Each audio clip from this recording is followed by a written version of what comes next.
Алихан уже жатыр. Давайте сабақ бастай берейік. Сіз бірде бар, бірде жоқ болып кетіп отыр. Жақсы. Сіздің қазақшаңыз жақсы сияқты ғой жалпы. Я. Брак, у меня есть одна проблема. Это я всегда путаю окончание правильно, не знаю, как этот. Я иногда, допустим, разговариваю, а потом неправильно окончание могу поставить. Жақсы. Так.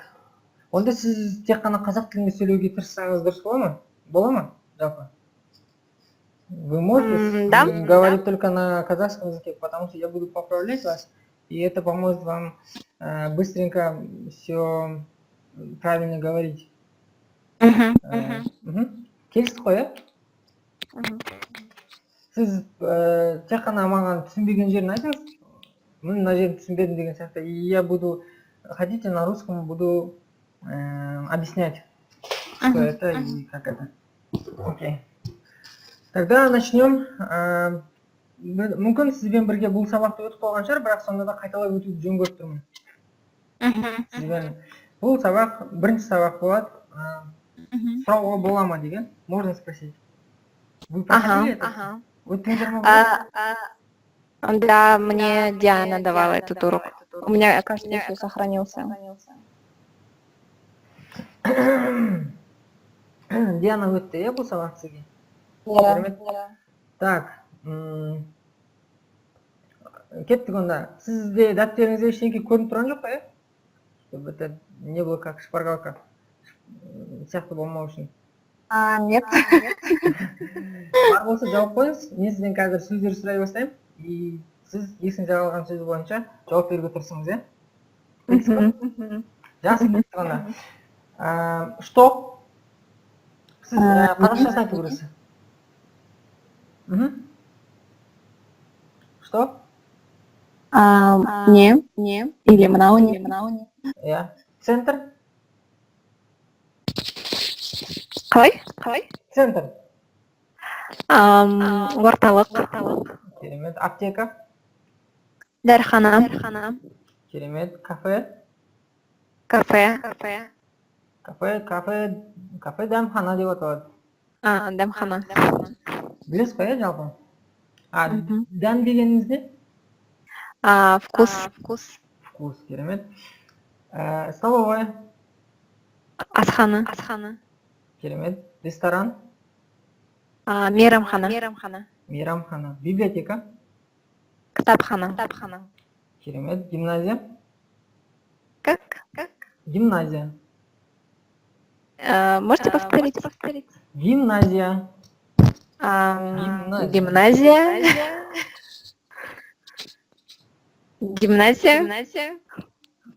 Я? Дұрыс. Гимназия. Школа? Мектеп. Театр? Театр.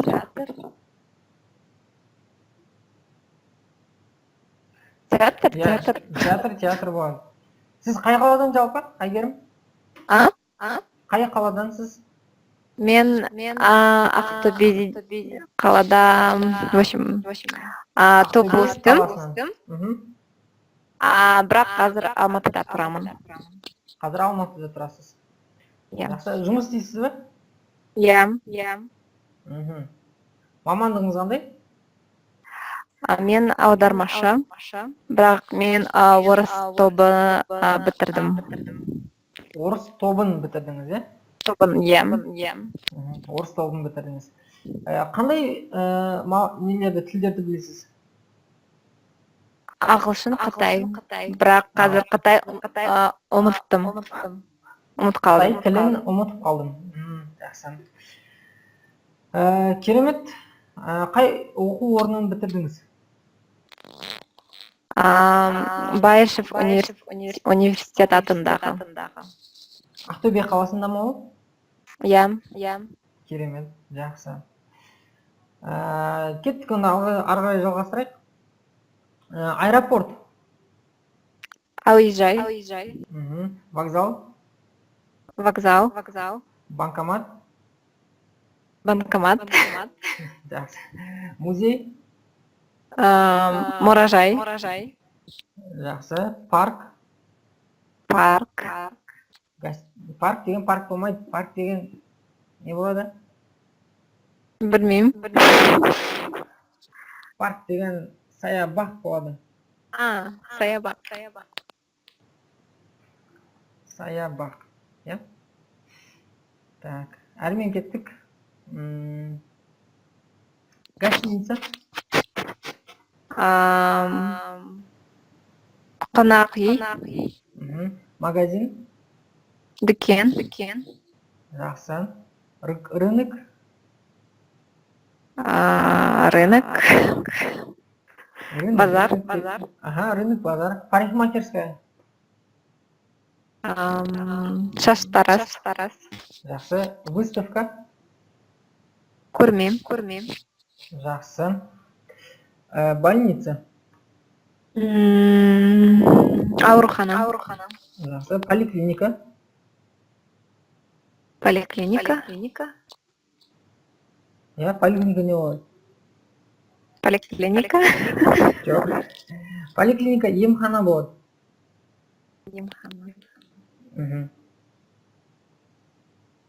Сіз жазып алып жатсыз ба сөздерді? Жақсы. Мынау осы емханаға байланысты тоқталып кететін сөздердің біреуі ем. Түсінеміз ғой емдің не екенін? Жоқ. Ем дегенде мынандай мысалға. Егер мен сөйлеп жатқанда түсінбесеңіз, тағы да тоқтап сұрасаңыз болады. Мысалға сіздің басыңыз ауырып тұр да? Басыңыз ауырып тұр. Одан кейін барып сіз аласыз аспирин ішесіз. Аспирин ішкеннен кейін барып басыңыз қойса, ол ем болды да ол жерге. Ем болды, жазылды, сіз сауығып кеттіңіз. Түсіндіңіз ба? Жоқ. Мысалға адамдар ауырып жатқан кезде, мысалға сіз жаңағы мысалда айтайық та, аспирин іштіңіз, сосын барып қоймаса, егер басыңыз, это не помогло, если вам это аспирин не помогло, болезнь головы, тогда бұл ем болған жоқ. Это не помогло, значит, это ем болған жоқ, ем болмады. Не помогло, значит, ем болмады. Помогло, ем болды дейді. Поняли? Сондықтан анау, когда родственники же болят, сол кезде жағдайларын сұрақ қойдады ғой барып. Сондай ма сіздерде де? Ну, как там, анау қалай жазылып жатсыз ба, сауығып жатсыз ба, не болды деп келеді ғой. Сол кезде ол айтып жатады, мынандай дәрі қабылдадым, осылай болды деген кезде адамдар оған бір тілек айтады, желание говорят. Ем болсын. Ем болсын. Ем болсын. Чтобы это лекарство, которое ты принимаешь, оно тебе помогло деген нәрсені айтады да. Түсіндіре алдың ба? Сондай? Так. Түсіндіре алдың ғой бұны, бұл мәселені?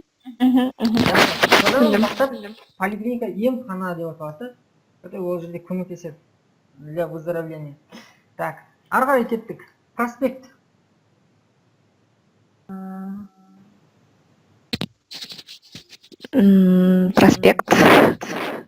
Проспект даңғыл болады. Даңғыл деп аталады проспект. Абай несінде Алматыда тұрған болсаңыз, Абай даңғылы дейді. Абай даңғылы. Бізде тағы қандай даңғылы? Төле би даңғылы. Төле би көшесі айтпақшы негізі. Тағы сондай Сейфуллин даңғылы. Ұзақ, үлкен болады, сосын барып енінде басқасы үлкен болады проспект. Одан кейін барып, келесі бізде улица қалай болады? Көше. Демек, угол. Бұрыш. Я, бұрыш. Перекресток. Перекресток. Перекресток деген қалай болады? Білмеймін. Жақсы. Қиылыс деп аталады. Қалай? Қиылыс. Қиылыс. Мен сізге чатқа жаздым. Мәселен, Сіздің жұмысыңыз қай көшелердің қиылысында орналасқан? Перекресток, да, это? Мгм.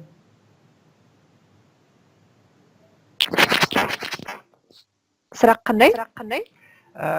Сіздің жұмыс орныңыз қай көшелердің қиылысында орналасқан? Менің жұмысым Мгм. Төле би даңғылы Абылайхан көшесімен или қалай? Мгм. Абылайхан көшесіне орналасқан. Менің жұмыс орным қазір тез жазып берейін.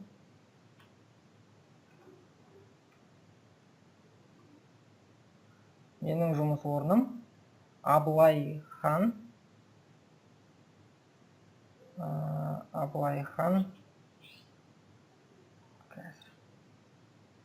Төле би көшелерінің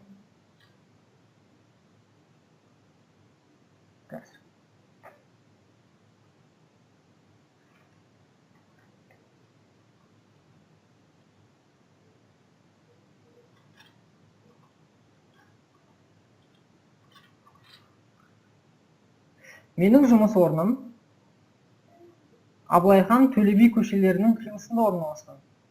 Сізге көрініп тұр ма, Әйгерім? Иә. Бізде қазақ тілінде, жалпы қазақ тілінде екі көше қатар айтылады да, одан кейін барып множественное число қосады. Көшелерінің деген, лер деген көріп тұрсыз ба, иә? Множественное число көшелерінің қиылысында орналасқан. Орыс тілінде қиылысы деген сияқты анау перекресток дегендер бірінші айтылады да, ал қазақ тілінде олардың бәрі соңында айтылады.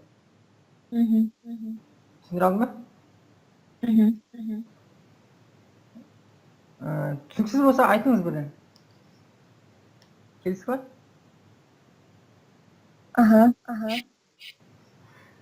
Жақсы. Город. Қала. Жақсы. Район.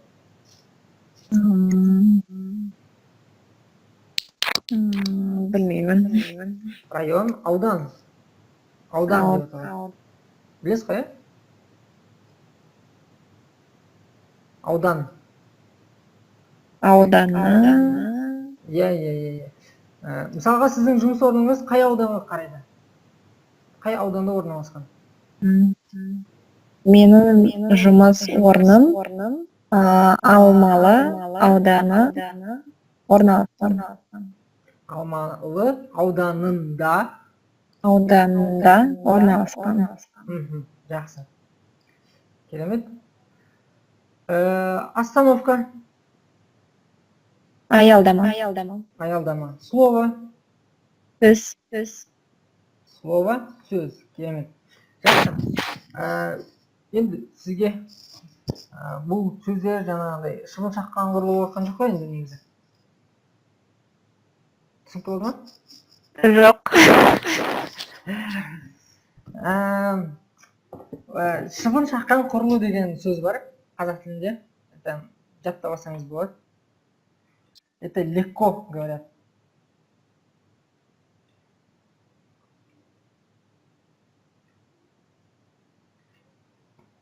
Шыбын шаққан құрылу. Мысалға, когда муха тістеп алады, шыбын тістеп алады ғой, не так больно же. Не так? Сол сияқты ғой, это не тяжело было вам. Сізге қиын болған жоқ деген нәрсе ғой. Жақсы, ары қарай жалғастырайық онда. Бұл мақал болады ма? Не, это... Или это... Идиомалық тіркес шығар. Идиомалық тіркес деп айтуға болатындар. Так.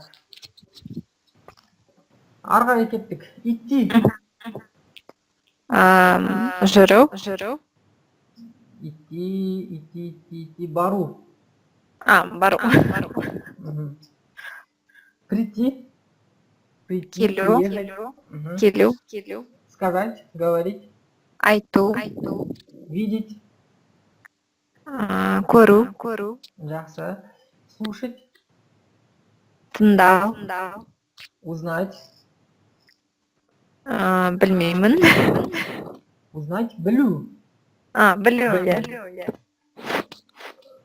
Узнать, не узнать. Білдім, білмедім деген сияқты. Сондай. Так. Брать. Алу. Ага, давать. Беру. Жақсы. Входить, заходить. Кіру, шығу. Входить. Ага, кіру. Спросить, просить. Сұрау. Мгм. Жақсы. Познакомиться. Танысу.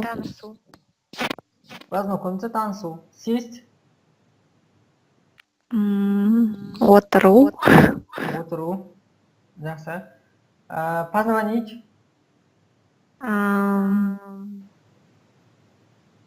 Білмеймін. Позвонить, телефон соғу. Соғу. Ага, телефон соғу. Телефон соғу. Мгм. Так, поговорить. Сөйлесу. Сөйлесу. Жақсы. Енді мынандай нәрсе. Сіздің оң жағыңызда не орналасқан, Айгерім?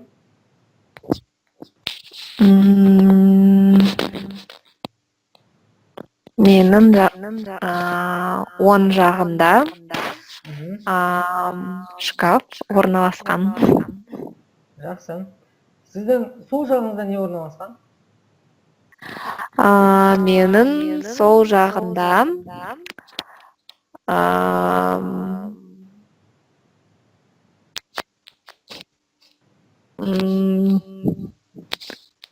можно придумать? Болады. Ол маңызды емес. Бұл жерде ең бастысы, мен бағыттарды айтып отырмын, сіз соны түсініп отырсаңыз болғаны да. Жақсы. Сол жағында деген сөз қой. Мен сол жағында. Менің сол жағында.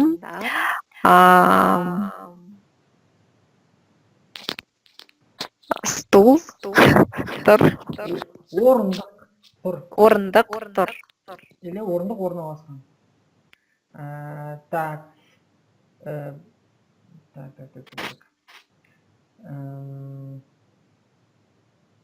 Абай көшесімен тура жүргенде қай жерге барып тірелесің? Берін сұрақ. Так. Узнаватыр да. Сіздің тура алдыңызда не орналасқан? Тура не дегенсіз? Прямо. Прямо.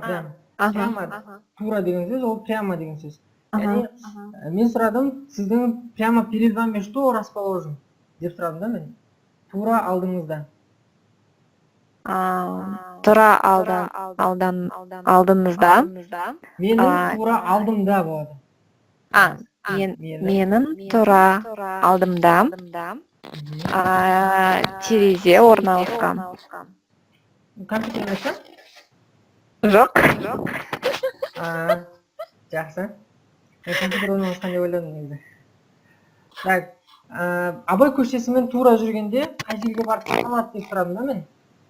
Когда мы идем прямо по Абая, у нас Республика Сарай тұрады, бізде Республика Сарай тұрады. Сонда ғой? Мен соны айтайын деген ғой, соны сұрайын деген ғой жалпы.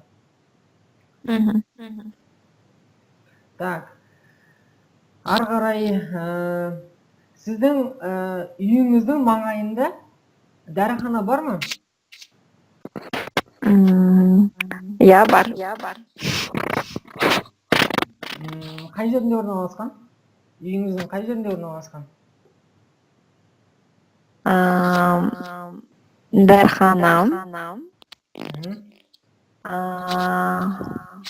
ITKB маңайында орналасқан. Так, маңайында. ITKB көшесінің маңайында. Иә, ITKB көшесінде, көшесінің маңайында Орналасқан, да? орналасқан. Осы маңайда дегенде түсіндіңіз ғой, маңайында? Я. Мне объяснил Диана, то, что жанында это когда мы точно знаем, когда рядом что-то находится, а манаинда это приблизительно вот в округе. Иә, керемет. Жақсы. Жанында дегенде онда түсінесіз, қасында дегенде түсінесіз, иә? Алдында дегенде білеміз, ба? Алдында деген жаңа айттық. Тура алдыңызда, напротив вас. Перед вами, перед. Алдында деген. Алдында деген перед деген сөз, Так.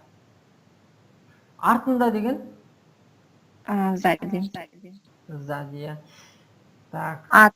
Тура алдыңызда будет перед чем-то, да? Прямо, тура алдыңызда, прямо перед вами. Прямо перед вами. Тура алдыңызда.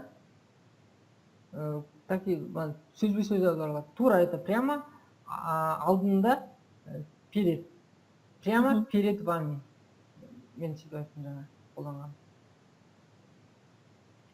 Бұны түсіндіре алдым ба сізге, Әйгерім? Иә. Жақсы. Әңгіменің басы неден басталды бізде? Сіз екеуміздің?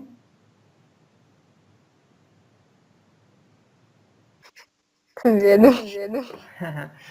Ну, в казахском слове есть, что рассказ или собеседование начинается, начинание, это бұл басында деп алады. Әңгіменің басы немен басталды деп сұрадым, мен сізден, басында. Түсініңіз? Басында. И в конце қалай болады? Соңғы, да? Ну, соңғы это в концеде. Ну, соңғы дегенде бізде көбінесе тағы да қазақ тілінде аяғында деп қолданылады. У нас, жалпы қазақ тілінде мынандай түсінік бар, начинание это бастан басталады, басында. Түсіндім. Басында, баспен басталады, с головой это байланысты сөз, лексикалық жағынан. И аяғында в конце это тоже аяқпен басталады, адамның несімен өлшемі. Әңгіменің басында мынандай. Мы перед разговор начался с этими там о разговоре Алиханом, о Алихане, и разговор заканчивается әңгіменің аяғында или сабақтың аяғында үй тапсырмасымен аяқталады деген сияқты, да? Түсінікті болды ма бұл сөздерім? Иә. Жақсы. Так. Орталықта, ой, мен сізге уже қазақша сөйлеп кеттім. Байқамай қалдым ғой. Так, в центре білесіз қой енді бұл сөзді, мен сізге айтпай қояйын. Может быть, қалай аударылады? Мүмкін. Может быть, бар шығар. Бар шығар. Ол жерде біздің үйде қант бар шығар. Біздің үйде, может быть, у нас есть сахар дома деген сияқты, да? Түсінікті? Возможно, қалай болады? Вот мүмкін. Возможно, ол мүмкін болады. Жақсы. Тура. Так, здесь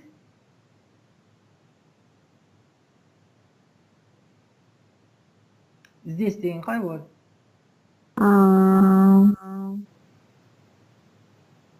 Не помню. Здесь и сейчас деген түсінік бар ғой? Қазір және осында деген сияқты ғой? Осында деп аударылады. Осында, мұнда. Нельзя. Болмайды. Следующий. Келесі. Так, келесіне өтеміз бе онда? Я. Жақсы. Так. Біз бұның бәрін сіз жақсы білесіз, тезірек өтіп кетуге тырысамыз. Әдемі акцентіңізбен. Так. Акцент еттім ғой. Әдемі дауысыңызбен. Осыны өтіп кетуге болады. Так. Амандасуға байланысты. Қалай амандасады бізде? Сәлеметсіз бе? Сәлеметсіз бе? Қайырлы таң, қайырлы кеш. Я ер жігіттердің арасында ассалаумағалейкум, уағалейкум сәлем деп амандасылады, Иә. Сондай жігіттерге ер адамдарға ағай, апай деп қолданылады. Одан хабарыңыз болса. Апа мен аталар қалай сөйлейді?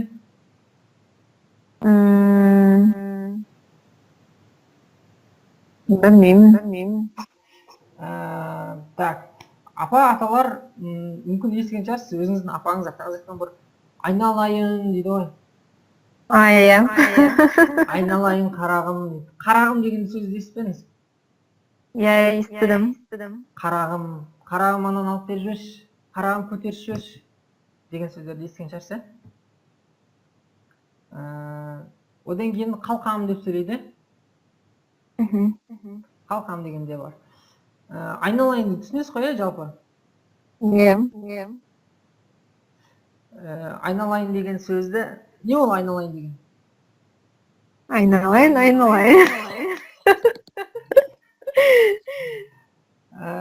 Дословно бүйтіп аударған кезде тікелей орыс тіліне аударғанда қалай болады? Айналайын? Не знаю даже, какое слово подобрать. Кружиться деген сөзді білесіз бе? Айналу, е? Иә. Кружиться. Сол сөз ғой негізі. Но енді кружицаның там еркелетуге, үлкен кісілердің айтуына не дейді андай? Қандай қатысы бар? Какое имеет значение к этому слову? Бұл туралы ойланбадыңыз ба? Жоқ. Сіздің есіміңіз кім? Менің есімім Маралбек болады. Қалай? Менің есімім Маралбек. Мен сізге қазір жазып беріп жүрейін. Иә. Маралбек. Менің есімім Маралбек. Мен сізге өзімді таныстырмай өтіппін. Так, мен Алматы қаласындамын. Қазір Алматы қаласының Жамбыл облысының тумасымын. Уроженец Жамбылской области. Так, Абай атындағы Қазақ ұлттық педагогикалық университетін бітірген. Оны көбінесе АГУ деп біледі. Естіңіз бар шығар мүмкін. Естіп педіңіз? АГУ. Казинку имени Абая. Сөйтіп айтады. Сол университеттің біз филология мамандығын бітіргенбіз. Қазақ тілі мен әдебиет пәнінің мұғаліміміз негізі. Осы бізге байланысты басқа сұрақтарыңыз бар ма? Теперь вы, да, будете преподавать когда? Я қазақша сөйлесеңіз дұрыс ау сізге. Или вот в следующий раз другой преподаватель будет. Негізі не емес, айтсам болады. Сіз бірінші адам емессіз, өйтіп сұрақ қойып жатқан. Көп адам сөйтіп сұрады негізі. Ол тікелей, қалай айтсам болады. Бірінші енді Алланың қалауына, екіншіден администрацияға байланысты шығар. Ол кісілер егер менің сіздерге дұрыс сабақ беріп жатыр деп есептеген болса, сіздерден жақсы пікір естіп жатса мен туралы, хороший отзыв болып жатса, слышит, онда мені қалдырады. Егер де ой, мынау сабақ бере алмайды десеңіздер, мені босатады. Сондай жағдайымыз. Сол? Тағы да сұрағыңыз? Болды. Болды ма? Иә. Жақсы. Негізі менің ойымша маған көп сөйлемеу керек сияқты. Сізге көп несе керек сияқты да? Сөйлеу керек, сол кезде сіздің практикаңыз жақсы өтетін сияқты. Иә. Маған Так. практика керек. Просто үйлеске. Иә. Сізге көп практика керек. Мен сізге так, бүгін бізде қазір бүгін кішкене менде асығыстау болып тұрады. Сізден рұқсат болатын болса, ертелік аяқтасақ бола ма? Айгерім. Қай уақытта? Так, шамамен 45 кеткенде бітірсек бола ма? Иә, болады. Сонда тура 45 минут сабақ өткен болып табылады. Олай болатын болса, мынандай. Келесі мына нәрселерге өтейік. Сіздер маған өзіңіз туралы айтып берсеңіз бола ма? Қазір ма?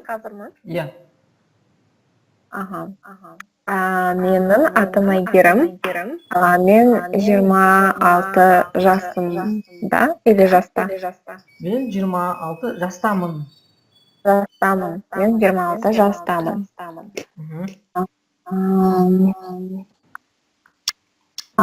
Мен Ақтөбе қаласында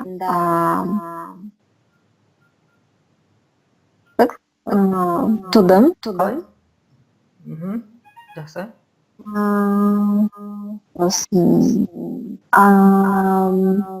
Ақтөбе Байшев университетінің университетін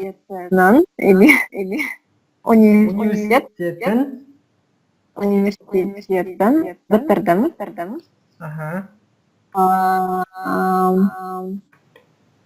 Мен аудармашымын.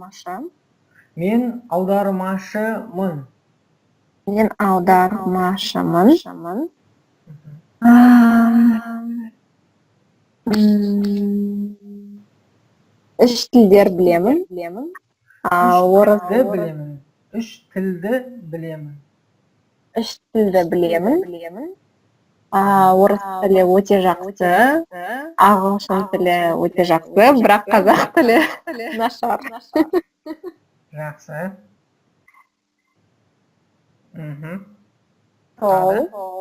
Ол менің мақсатым жақсы қазақша сөйлесу керек. Менің мақсатым қазақша өте жақсы сөйлегім келеді. Менің мақсатым қазақша сөйлеткім келеді. Өте жақсы қазақша сөйлегім келеді. Өте жақсы қазақша сөйлегім келеді.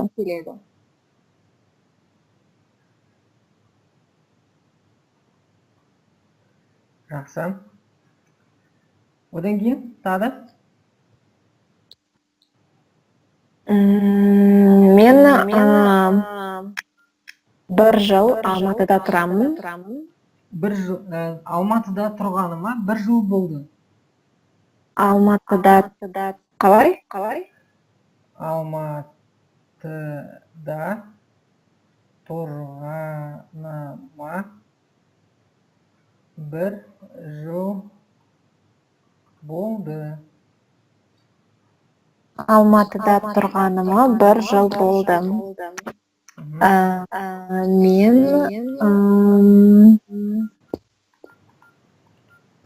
институт инжиниринг және информационный технология қалай болады? Ақпараттық технологиялар. Институт инжиниринг және ақпарат технологиялар. КБТУ жұмыс істеймін. Қазақ тілінде керісінше бар. Мен КБТУ-дағы ақпараттық технологиялар институтында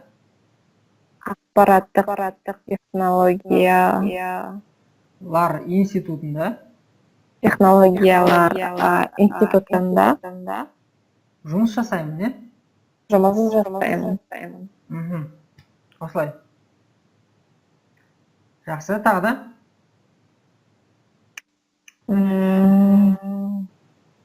Болды. Отбасыңызда нешеусіздер? Отбасыңыз жайлы айтсаңыз. Біз ой, дұрыс айту. Что в семье нас трое. Біз жанұяда үшеуміз. Қалай? Біз жанұяда Біз жанұяда үшеуміз. үшеуміз. Аха. Олар Біз жанұяда үшеуміз. Олар. Мгм. Мама. Сосын, а как будет младшая сестренка на казахском? Сіңілім, Сіңілім және мен.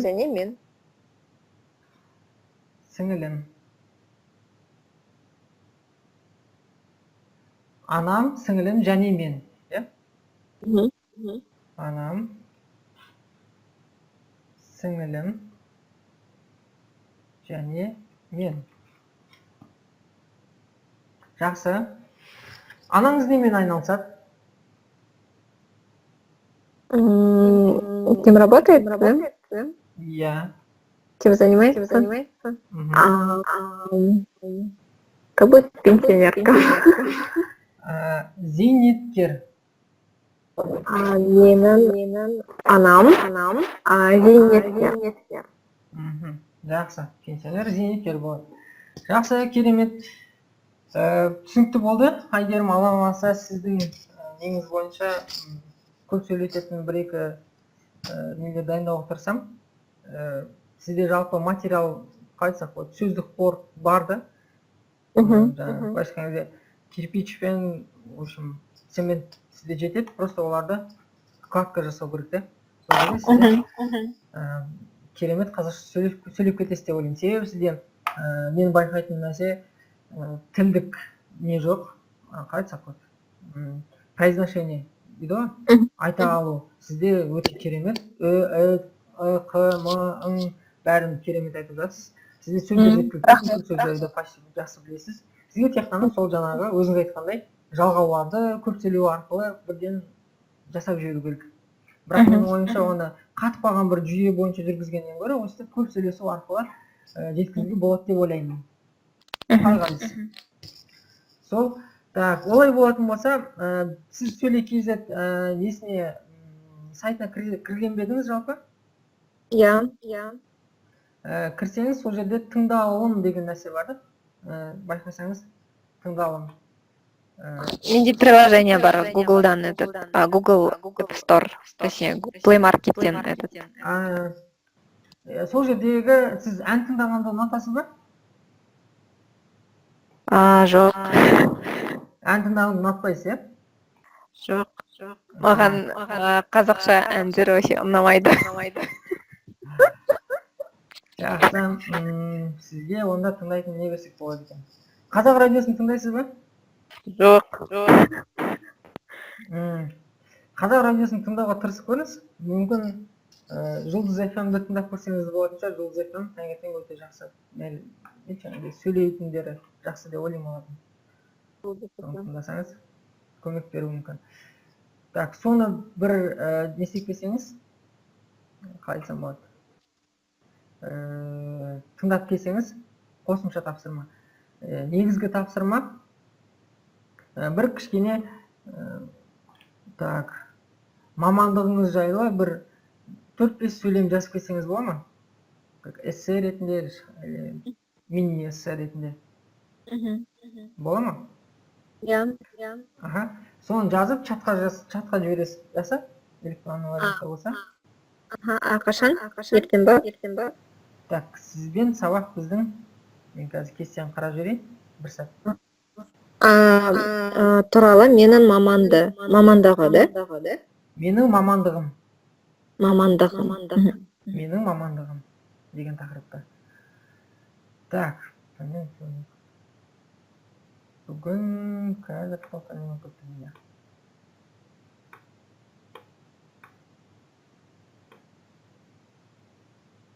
Так, бүгін среда, иә, бізден? Иә. Жоқ, сіздердікі дүйсенбі күнге қойылған. Өткен жолы келісіп қойған. дүйсенбі, сәрсенбі, осы 2 күн болады. Понедельник и среда болады. Сізді онда келесі жолы дүйсенбі күні, понедельник күні сағат 8:00-де күтетін боламын. Сол онда Айгерім, сізге көп рахмет бүгінгі өткізген сабағымыз үшін, белсенді қатысқаныңыз үшін. Бұйыртса, Алла қаласа болашақта сізбен бірге жақсы жұмыс істейміз деген ойдамын. Рахмет тілеймін. Жақсы. Сау болыңыз енді. Сау болыңыз.